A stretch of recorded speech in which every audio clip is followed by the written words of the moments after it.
राज्य के मूल अस्तित्व के साथ खिलवाड़ नहीं होना चाहिए भाइयों बहनों। एक सख्त भू कानून भी लागू कर दिया है। अतिक्रमण हटाया जा रहा है।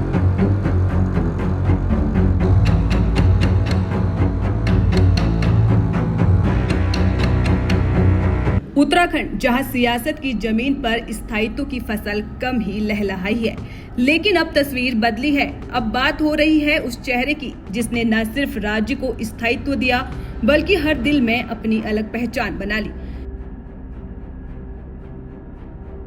पुष्कर सिंह धामी भाजपा के पहले ऐसे मुख्यमंत्री जिन्होंने उत्तराखंड में सबसे लंबा कार्यकाल पूरा कर नया इतिहास रच दिया है। 4 जुलाई 2021 जब एक युवा नेता ने कमान संभाली थी, तब राज्य अस्थिरता के दौर से गुजर रहा था, लेकिन धामी ने न सिर्फ हालात बदले बल्कि जनता का भरोसा भी जीता। जनता से भावनात्मक जुड़ाव और हर वर्ग से संवाद, यही है धामी की सबसे बड़ी ताकत। कभी आपदा में अभिभावक तो कभी महिलाओं के बीच बेटे या भाई की भूमिका में नजर आए। उनकी नीतियों में भी जन संवेदना साफ झलकती है। देश का पहला यूसीसी लागू करने वाला राज्य, महिलाओं को मुफ्त गैस सिलेंडर और आरक्षण, पूर्व सैनिकों के लिए बड़ी राहत राशि, हर फैसला एक संदेश है कि ये सरकार सिर्फ सत्ता नहीं सेवा के लिए है। धामी सरकार ने न केवल प्रदेश को विकास की रफ्तार दी बल्कि अंतर्राष्ट्रीय मंचों पर भी उत्तराखंड की पहचान मजबूत की। G20 बैठकों से लेकर SDG इंडेक्स में पहला स्थान, सब कुछ बदल रहा है। फाइलों पर नहीं, धरातल पर उतरकर योजनाओं की मॉनिटरिंग करना, यही सीएम धामी की कार्यशैली है और यही है उनकी लोकप्रियता की असली वजह। 4 साल पहले जिन्हें केवल एक युवा चेहरा माना गया था, आज वही बन चुके हैं उम्मीद, विश्वास और स्थायित्व का प्रतीक। और जब आज उत्तराखंड उन्हें धामी धाकड़ कहता है तो ये सिर्फ एक उपाधि नहीं बल्कि उस समर्पण की पहचान है जो उन्होंने प्रदेश को दिया है।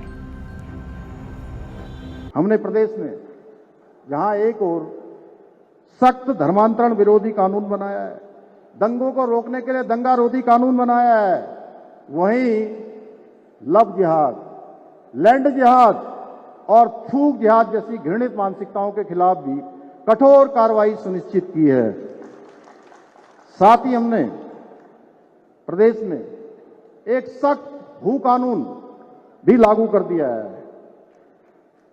राज्यवासियों की लंबे समय से मांग थी कि एक सख्त भू कानून होना चाहिए, राज्य के मूल अस्तित्व के साथ छेड़छाड़ नहीं होनी चाहिए, राज्य के मूल अस्तित्व के साथ खिलवाड़ नहीं होना चाहिए भाइयों बहनों।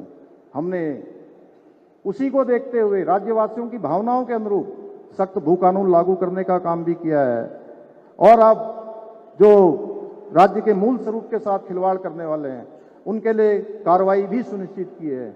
अनेकों जमीनें राज्य सरकार में निहित हो चुकी हैं और निहित होने की कार्रवाई निरंतर गतिमान है।